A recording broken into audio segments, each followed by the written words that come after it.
Hey guys, it's Amy from Worthy Written Words, and today we're going to work on this January Cultivate Kit page called Start Where You Are. I'm just going to show you real quick what comes in this kit. First, you have an example image and a kit contents card, and then you have a devotional written by me and some tips on scripture study habits. And then you have this bag that has all the supplies included that you need to create this layout, everything except for the paint. So you have the traceable, and then you have all these other foam brushes and pen and things for a paperclip bookmark. The first thing to do is to take some washi tape and to tape over the words of the introduction page so that you can easily paint around without having to accidentally get paint on the words. I chose not to cover up the introduction at the top, the title, but if you want to make that visible, then you just put washi tape over the introduction as well, the title, so that you can see it after we're done painting. After putting scrap paper behind your pages, get the pure gold folk art metallic paint and the 1-inch foam brush and do anywhere from 2 to 4 light coats on the entire double page spread. And when you're doing this, if you're not careful, you'll get paint on the back side of the pages. So try and keep all your brush strokes going the same direction and make it so that you're brushing off of the page instead of onto the page, and that will help keep the paint from going behind your pages. If it is something you're concerned about, you can also put washi tape on the back side of your pages to collect any paint that might get back there. I'm using a heated craft tool to quickly dry the pages in between each coat. But if you do it light enough, then you don't even need that because it will dry fairly quickly. The heavier you do the coats, the longer it will take to dry. Be sure to occasionally lift your pages up off the scrap paper behind it so that it doesn't get stuck to the scrap paper and dry to that, because then it will rip when you try and unstick them. I did 3 coats total on mine to get it to where I liked it, the saturation of the gold paint, and then I decided to move on. Next, we're going to use the champagne colored acrylic paint, and out of your 2 round sponges, we're going to use the bigger one. Dipping it in the champagne paint and then blotting off the excess. The best way to do the circles is to put it down flat and then twist. I randomly chose where to put the circles. If you don't know where to put them, you can look off of the example image included in your kit and copy what I did. But I chose to do them random, and my original inspiration was to have this look like what you see in bokeh photography. And if you don't know what that is, you can Google it, and then you'll be like, oh yeah, okay, I know what that is. And it kind of just looks like polka dots when you're done and not really bokeh. But that was the original inspiration, and that can give you some idea of what you can try and make it look like. After doing a quick shot with the heated craft tool, I do a second coat of champagne over the first.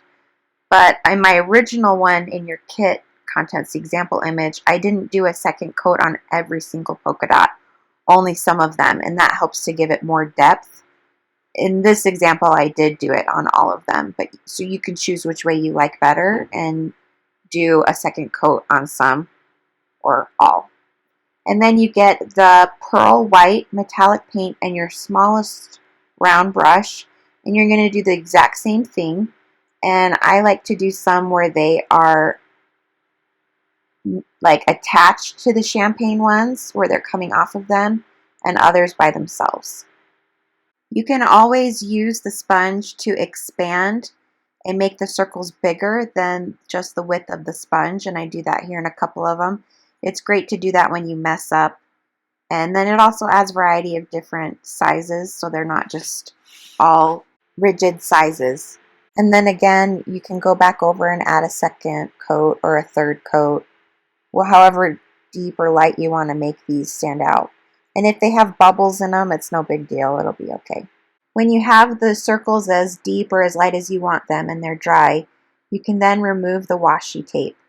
If you get to a part where the washi tape starts to rip the page underneath, some might do that. Then stop where you're at and try and release it from the other side like I just did in the video. And then you will stop the rip, and you can always reattach it with glue. But the more you pull it off as it's ripping, then the worse it'll be. So stop and take the washi tape off from the other side. In your kit, you have this graphite paper with a glossy side and a dull side. You want to put the glossy side down on your page so the dull side is facing up, and then put your quote on top. And to secure it, you want to use some extra washi tape. Secure it to the graphite paper, but as well as your page underneath. And then the cheapest ballpoint pen you can find is always going to be the best to help you with tracing onto the graphite paper. And this graphite paper in your kit is really good. Usually I have to go over all the letters multiple times in order to be able to see it. But with this, you should only need to do it one time. And then you can see what it does underneath, how it transfers the text to the top layer of your paint. If you're not using acrylic paints, then you can use a light box or even an iPad underneath to trace. But since we have the acrylic, it's too heavy, you won't be able to see through. And that's when you want to use graphite paper. And you can use this on covers of your books, and you can use it with all sorts of things to trace, not just fonts, but images as well. And so this might hurt your wrist after a while, but you just need to go through it one time, and then you can remove all of the graphite paper. Using a glaze pen, black Jelly Roll, my favorite pen in the whole world, you might need to ungunk it. You can then trace on top and just write over that graphite paper. And don't worry if you have graphite paper smudges on your light circles or anywhere else on the page, it's going to come off here in a second with an eraser. So you go over that from top to bottom, left to right if you're right-handed, or right to left if you're left-handed, so that you don't smudge it. And it takes a minute for the glaze pen to dry, so just be careful not to smudge it in the meantime while you wait for it to dry. I like to use these drying erasers. They come in nude or white to erase with, as opposed to the red little eraser on a pencil tip. And you can press hard as long as your paint and everything's dry, then it won't matter. Press hard and go over the entire page, and it'll get rid of the shadowing underneath your glaze pen and make it look a lot better. And it might lift the glaze pen up a little bit in some areas and make it lighter. And so after you've gone through and erased all of it, and then you're going to have lots to wipe off, then you might need to go over certain areas with the glaze pen again, just to deepen it or make it stand out more, or to go back over or what got lifted up from the eraser.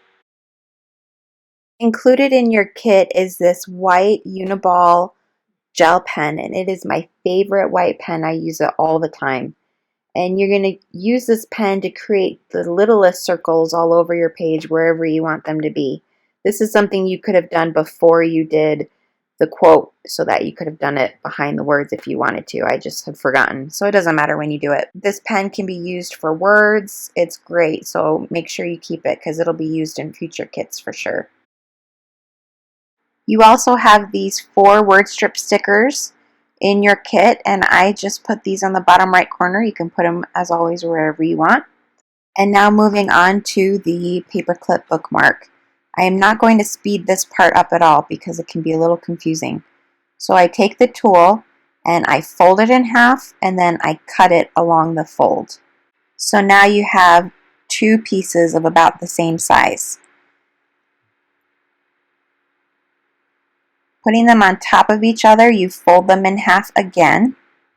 And where the fold is, you want to line your finger along it and then pinch it all together. So it's sort of like making a little bow tie out of it in pinching it in the middle. You can see kind of like that, and folding it back over. And you put the fold through the top part of the paper clip halfway, so half is on one side, half is on the other, and you make that hole bigger so you can stick your finger through it.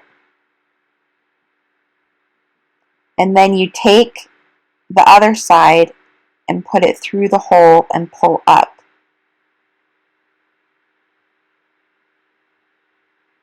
And this will secure it to the top and make it tight. And then you can fluff the 4 different parts and make them the size that you want, the length that you want. If they're not all together, you can take your scissors and trim them. That's what I end up doing, so that they're a little bit more the same.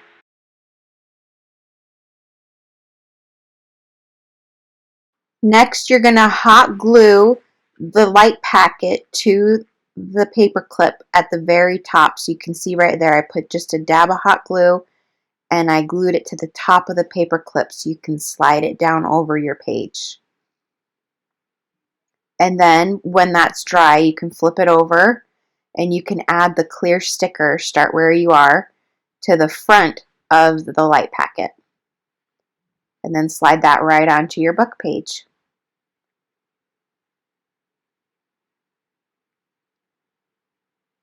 Then, using the glaze pen, I'm going to highlight the second to last paragraph of the introduction, which invites us to read the scriptures. And I attempt to take my ink pad and my date stamp, because I like to add the date that I created a page. Not everybody likes to do that. So if you like to do it, you can. If not, it's totally optional. But make sure your ink pad is waterproof. And you can see I am so not perfect. I mess up all the time. So I get my ink pad, I stamp it on where I think it's going to look really cute, and it's really smudgy and doesn't look good at all. So I don't know if everyone will have enough sticker left over to do this, but to fix it, do it again on my leftover sticker sheet from where the word strips were, and it looks much better on that. So I just cut that out and add it as an additional word strip. And that was my last thing to do when we're done. I hope you enjoyed this tutorial. It looks a lot more shimmery in person. And join me next time for our next tutorial.